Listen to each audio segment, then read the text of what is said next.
हमारे सभी मित्रों को सादर नमस्कार। मित्रों, आज के इस वीडियो में हम उत्तराखंड बोर्ड कक्षा 8 की संस्कृत की पाठ्य पुस्तक आमोदिनी से आकलन पृष्ठम 4 का अध्ययन करने जा रहे हैं। आमोदिनी उत्तराखंड बोर्ड कक्षा 8 की संस्कृत की पाठ्य पुस्तक है, भाग 3। ये तृतीय जो भाग है ये उसकी पाठ्य पुस्तक है। तो यहाँ पर हम आकलन पृष्ठम 4 के जो प्रश्न हैं जो बहुत महत्वपूर्ण है परीक्षा की दृष्टि से, उनका हम अध्ययन करने जा रहे हैं। तो आइए बिना देरी किए हुए प्रश्न उत्तरों को हम देखते हैं।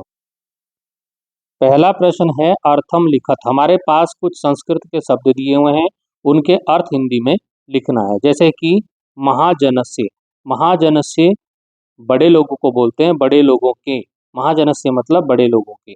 समुद्रम आसाद्य, समुद्रम आसाद्य होता है समुद्र में आकर। सिंचनार्थम, सिंचनार्थम का अर्थ होता है सिंचन के लिए, मतलब सिंचाई करने के लिए। जल प्लावनाद, जल की बाढ़। प्रसाराय, फैलाने के लिए। अभीष्टम, इच्छित। तो ये इनके शब्दों के अर्थ हुए। प्रश्न संख्या 2 देखते हैं। प्रश्न संख्या 2 में प्रकृति और प्रत्यय बताना है। तो किस प्रकार से हम प्रकृति और प्रत्यय बता सकते हैं? जैसे पठी तुम है तो पठ धातु और तुमुन प्रत्यय इसमें लगा है। याची तुम है तो याच धातु और तुमुन प्रत्यय इसमें लगा है। तो गृह, गृह तुम है तो गृह धातु तुमुन प्रत्यय लगा है। स्थित्वा, अस्था और तुमुन, तो इनमें बीच में प्लस प्लस का निशान यानी कि धन का निशान लगा लेते हैं, जिससे कि ये अलग अलग जुड़ करके क्या बन सके, मुख्य शब्द जो है वो बन सकें। तो चलिए प्रश्न संख्या 3 पर चलते हैं।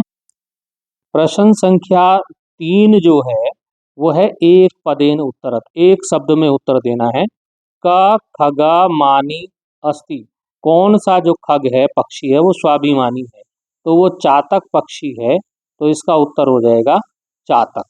फिर होता है कुमारी कीदृशम संजाता, कुमारी क्या बन गई, कुमारी क्या हो गई, तो कुमारी जो थी, जो राजकुमारी थी, वो क्या हो गई, स्वर्ण की प्रतिमा बन गई थी, सोने की मूर्ति बन गई थी, तो स्वर्ण प्रतिमा इसका उत्तर हो जाएगा।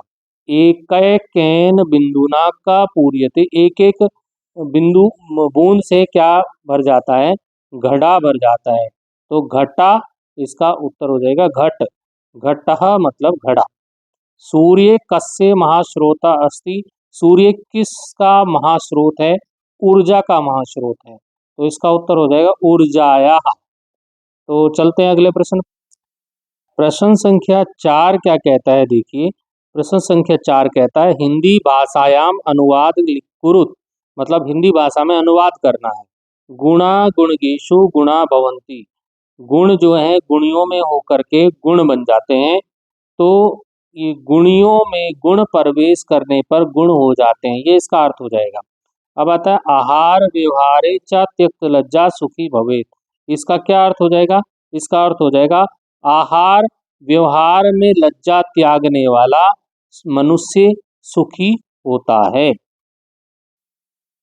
प्रश्न संख्या 5 हमारे सम्मुख है। प्रश्न संख्या 5 में पूछा गया है संस्कृते अनुवादम कुरुत, संस्कृत में अनुवाद करना, हिंदी में है उसका अनुवाद संस्कृत में करना है। वाक्य है वह विद्यालय नहीं जाएगा, तो इसका हो जाएगा वह का उत्तर सा, विद्यालय का विद्यालयम, ना का नहीं, और गमिष्यति जाएगा, वह विद्यालय नहीं जाएगा, सा विद्यालयम ना गमिष्यति। फिर है तुम कल कहाँ गए थे, त्वम मतलब तुम, हया, हया मैंने कल, कुत्र मैंने कहाँ, और अगच्छ गए थे, त्वम हया कुत्र अगच्छा। हम सब वहीं पर थे, हम सब को बोलते हैं वयम, ठीक है, और वहीं पर तत्रैव, और आश्म होता थे, वहीं पर थे, वयम तत्रैव आश्म। शालिनी को वहां जाना चाहिए, शालिनी, शालिनी को, तत्र वहां, गमनीया जाना चाहिए, शालिनीम तत्र गमनीया। मैं कहाँ जाऊं, अहम मैं, कुत्र कहाँ, और गच्छेयम जाऊं, मैं कहाँ जाऊं। तो इस प्रकार ये हो गए आपके हिंदी से संस्कृत में अनुवाद।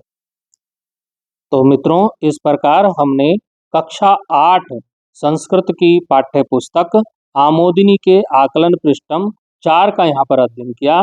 ये जो संस्कृत की पाठ्य पुस्तक है आमोदिनी, ये उत्तराखंड बोर्ड की कक्षा 8 की संस्कृत पाठ्य पुस्तक है। तो यहाँ पर हमने आकलन पृष्ठम का जो अध्ययन किया, ये जो प्रश्न है ये बहुत महत्वपूर्ण है, इनका अध्ययन आप अवश्य कीजिएगा। फिर मिलेंगे अगले वीडियो में, अभी के लिए धन्यवाद।